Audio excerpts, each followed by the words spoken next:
Hello everyone, welcome from Gyanjyoti coaching centre. I am Amit San and আজকে যে আমাদের আলোচনার বিষয় হচ্ছে সেটা হচ্ছে বাঁকুড়া বিশ্ববিদ্যালয়ের অধীনস্থ যাদের মাইনরের মধ্যে হিস্ট্রি রয়েছে ফার্স্ট সেমিস্টারে, সেখান থেকে এটা অতি গুরুত্বপূর্ণ বিষয়, যেটা হচ্ছে ভারতবর্ষ নামের উৎপত্তি কীভাবে হয়েছিল সেটা সম্পর্কে আমরা আজকে জানবো। ভিডিওটি শুরু করার আগে তোমাদের সাথে কিছু আলোচনা করা, যেটা হচ্ছে তোমরা যদি আমাদের সাথে যুক্ত হতে চাও, আমাদের দেওয়া দুটি যে অফিসিয়াল নম্বর রয়েছে এই দুটি নম্বরে যোগাযোগ করে তোমরা আমাদের সাথে যুক্ত হয়ে যেতে পারো। আমাদের সাথে যুক্ত হলে তোমরা কী পাচ্ছ, প্রপার গাইডেন্স পাচ্ছ, রেকর্ডেড ক্লাসেস পাচ্ছ, এগুলি নোটস পাচ্ছ এবং 100% কমন সাজেশনস পাচ্ছ। আমাদের কাছে যে কোর্সগুলি রয়েছে সেটা হচ্ছে মেজর স্টুডেন্টদের জন্য 1299 রুপিস এবং মাইনর স্টুডেন্টদের জন্য 699 রুপিস। চলো আজকে যে আমাদের মূল আলোচনার বিষয় ছিল সেটা শুরু করা যাক। যেখানে আদিম নাম এবং জম্বুদ্বীপ বা আর্যাবর্তদের যে জম্বুদ্বীপ, অর্থাৎ প্রথমে বলা হয়েছে পুরাণ অনুসারে ভারতীয় উপমহাদেশকে জম্বুদ্বীপ বলা হতো, যার অর্থ জাম গাছের দ্বীপ। এটি প্রাচীন হিন্দু, জৈন, বৌদ্ধ শাস্ত্র অনুযায়ী বিশ্বজগতের কেন্দ্র হিসেবে বর্ণিত। মহারাজা অশোকও তার শিলালিপিতে এই নামই ব্যবহার করেছেন। জম্বুদ্বীপ ছিল আদি নাম, অর্থাৎ জামের গাছের দ্বীপ, জাম গাছের দ্বীপ। এটি প্রাচীন হিন্দু, জৈন, বৌদ্ধ বিভিন্ন শাস্ত্রের মধ্যে বিশ্বজগতের কেন্দ্র হিসেবে বর্ণিত ছিল। এর পরবর্তীতে আর্যাবর্ত, অর্থাৎ মনুস্মৃতি ও অন্যান্য প্রাচীন সংস্কৃত গ্রন্থে ভারতকে আর্যাবর্ত বা আর্যদের বাসস্থান হিসেবে উল্লেখ করা হয়েছে। এটি মূলত হিমালয় ও বিন্ধ্য পর্বতের মধ্যবর্তী অঞ্চল এবং পূর্বে থেকে পশ্চিম সমুদ্র বিস্তৃত ছিল। এখানে আমরা দেখলাম যে জম্বুদ্বীপ, যেমন সম্রাট অশোকও তার বিভিন্ন শিলালিপিতে জম্বুদ্বীপ বলতেন ভারতকে। অপরদিকে আর্যাবর্ত অর্থাৎ আর্যদের বাসস্থান হিসেবেও ভারতকে জানা হতো। এবং বিভিন্ন যে গ্রন্থ রয়েছে আর্যভিত্তিক বিভিন্ন গ্রন্থে, সেগুলি মনুস্মৃতি এবং বিভিন্ন সংস্কৃত গ্রন্থে ভারতকে আর্যাবর্তই বলা হয়েছে। পরবর্তীতে আমরা দেখব হচ্ছে যে পৌরাণিক উৎস কী হচ্ছে ভারতবর্ষ রাজা ভরতের নামে যে পৌরাণিক উৎস ছিল ভারতবর্ষের, সেখানে আমরা এটা দেখব। পৌরাণিক মতে রাজা বিন্দুস্থ অর্থাৎ শকুন্তলার পুত্র চক্রবর্তী সম্রাট ভরতের নাম অনুসারে এই যে ভূখণ্ডের নাম ভারতবর্ষ হয়েছে।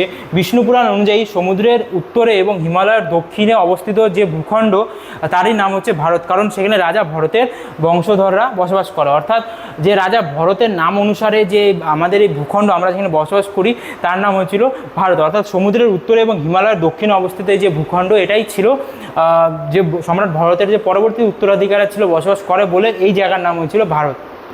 পরবর্তীতে আমরা দেখব যে ভারত নামের অন্যান্য যে তত্ত্ব ছিল কী কী ছিল। যেখানে প্রথমে ছিল ঋগ্বেদের ওপর যে উপজাতি, অর্থাৎ 10 রাজার যুদ্ধ হতো, ব্যাটেল অফ 10 কিংস এর বিজয়ী সুদাস ছিলেন ভরত নামক একটি শক্তিশালী উপজাতির রাজা, যাদের নাম থেকে এদেশের নাম হচ্ছে ভারত। অর্থাৎ এখানে ঋগ্বেদের যে ভরত তত্ত্ব, সেই মধ্যে থেকে জানা যাচ্ছে যে 10 রাজার যে যুদ্ধ হয়েছিল তার বিজয়ী যিনি ছিলেন সুদাস, তিনি একজন ভরত নামক শক্তিশালী উপজাতির রাজা ছিলেন, যার জন্য ভারতবর্ষের নাম আজকে এটা হয়েছে। এর পরবর্তীতে জৈন ঐতিহ্য অর্থাৎ জৈন ট্র্যাডিশনের মধ্যে বলা হয়েছে, জৈন ধর্মের মতে প্রথম তীর্থঙ্কর ঋষভনাথের জ্যৈষ্ঠ পুত্র ছিলেন সম্রাট ভরত চক্রবর্তী। তিনি সমগ্র ভূখণ্ড শাসন করতেন বলেই এই দেশের নাম হয়েছে, এই ভূখণ্ডের নাম হয়েছে ভারতবর্ষ।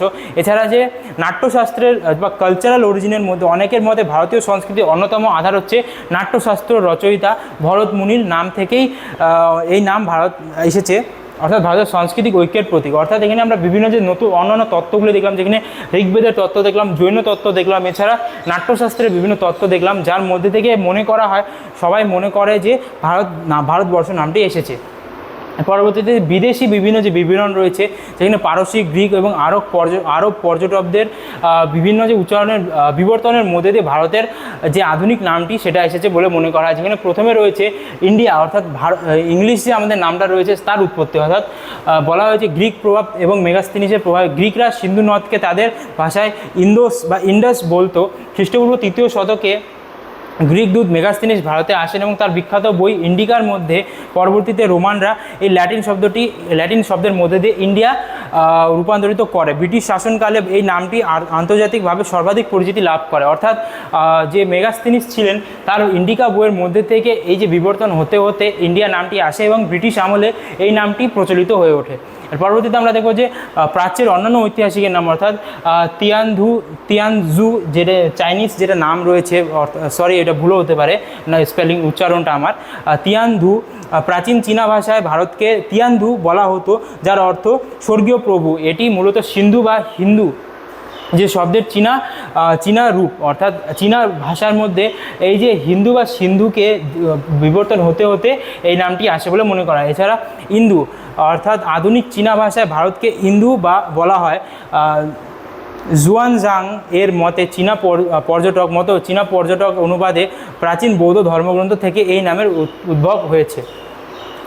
এছাড়া তেনজিকু অর্থাৎ জাপানিরা প্রাচীনকালে ভারতকে তেনজিকু বলতো এবং এটি চীনা তিয়ানধু শব্দেরই জাপানি উচ্চারণ, যা বৌদ্ধ ধর্মের বিস্তারের সাথে সাথে পৌঁছায়। অর্থাৎ আমরা দেখলাম যে তিয়ানধু অর্থাৎ চায়নার মধ্যে প্রথমে বলা হতো, এছাড়া ইন্দু চায়নাতে এটাও বলা হতো, তারপরে তেনজিকু অর্থাৎ জাপানিরা যে এই যে তিয়ানধু আছে এটার যে উচ্চারণ করতে করতে জাপানি মানে হচ্ছে তেনজিকু হয়ে ওঠে।